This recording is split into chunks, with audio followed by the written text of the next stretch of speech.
Hello, everyone. I'd like to welcome you to our monthly St. Mungo's Hospital Pharmacy and Therapeutics Committee meeting.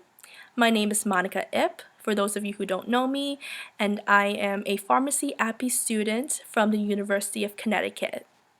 I am here to present to you today a drug review that recently came to our attention, whether or not it should be included on our formulary.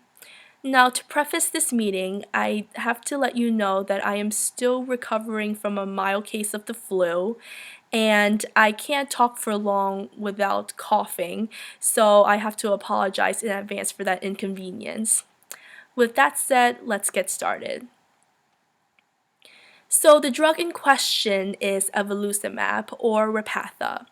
It is a PCSK9 inhibitor that is FDA approved as an adjunct to diet and maximally tolerated statin therapy in patients with homozygous familial hypercholesterolemia, heterozygous familial hypercholesterolemia, and a clinical risk of atherosclerosis cardiovascular disease.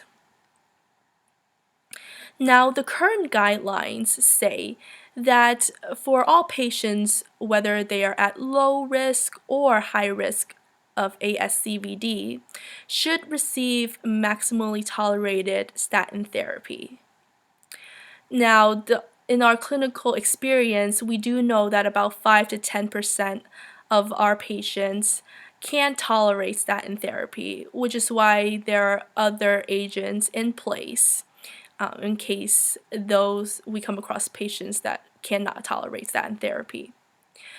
Now, we do see here under patients with high risk of ASCVD that PCSK9 inhibitors are part of the guidelines, but it is a class 1 recommendation that we add ezetimibe before adding PCSK9 inhibitors if needed. As a reminder to everyone at St. Mungo's, our formulary for cholesterol-lowering agents include all generic statins, ezetimibe, and fenofibrate. But for the purpose of this review, we won't discuss fenofibrate because it is less efficacious than the other agents and it is not included in the guidelines. From an efficacy standpoint, there was a study done by Corin et al. Called Long-Term Efficacy and Safety of Evolocumab in Patients with Hypercholesterolemia, which followed the efficacy of Evolocumab over a 5-year period. And we can see that over the 5 years, Evolocumab lowered cholesterol levels by over 50% each year and had the same safety profile over those 5 years. There was also another study which is found in your research dossier that compared Evolocumab and ezetimibe head-to-head in their efficacy. So in weeks 20 to 24, they concluded that while Evolocumab consistently showed over 50% decrease in LDLs, ezetimibe only compared with 17.6%. So they concluded that Evolocumab was in fact more efficacious than ezetimibe in lowering LDL levels. From a safety standpoint, Evolocumab is overall a safe drug. There were studies done, which is also found in your research dossier, that compared placebo and Evolocumabs. And they both showed the same adverse effects with only a slightly higher incidence in Evolocumab. Some of these common adverse effects included nasopharyngitis, upper respiratory tract infections, influenza, and gastroenteritis. But like I mentioned before, while comparing placebo and Evolocumab, there was only perhaps a 1% difference in between the two.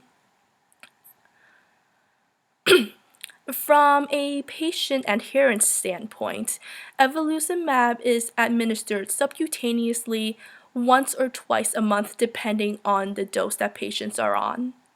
Now, as a note, those patients that are on 420 milligrams have to be given 3 separate injections during their administration section because evolocumab is only available in 140 milligram syringes or auto injectors. So that's something that we would need to counsel patients on if they ever decide that evolocumab might be a treatment option for them. There was also a research trial done that is found in your dossier that showed that patients are generally pretty adherent to this type of a regimen in the short-term period. There are no studies done in the long-term period, so that's something to also consider going forward. But the real problem with evolocumab is the cost. It is currently priced at $14,523, which exceeds generally accepted cost-effectiveness thresholds of $150,000 per quality-adjusted life years. There was a research trial done, which is also found in the dossier, that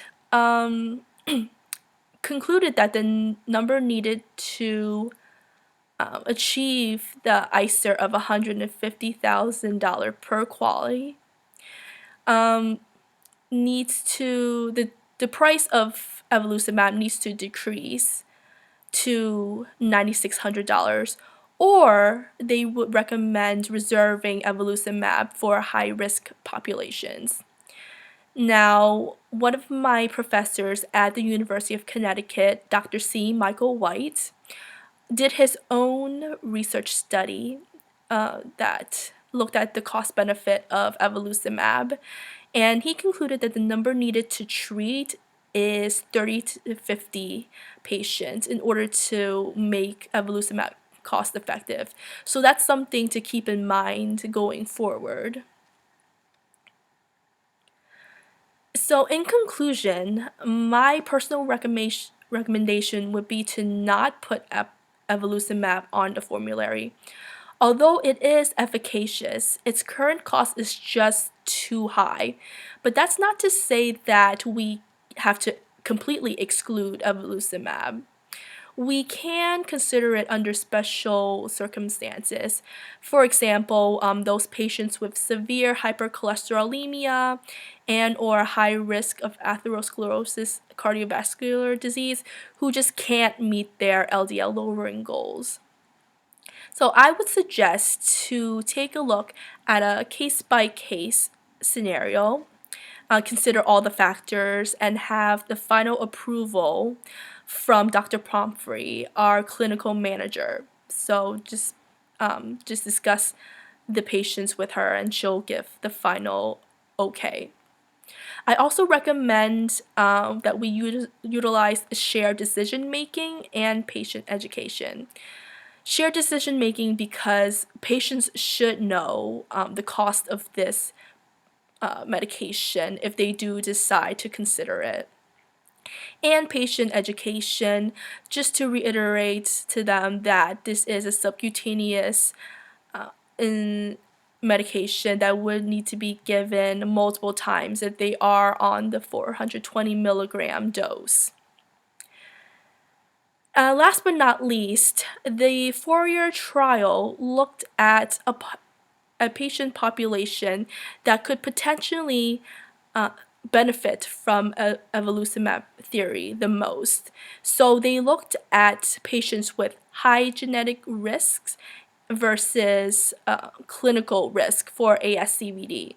And they concluded that while the clinical ASCVD risk patients have an intermediate benefit from evolocumab, those patients that are at high genetic risk, whether or not they have clinical risk for ASCVD, benefited the most from evolocumab therapy. So that's something to definitely consider going forward.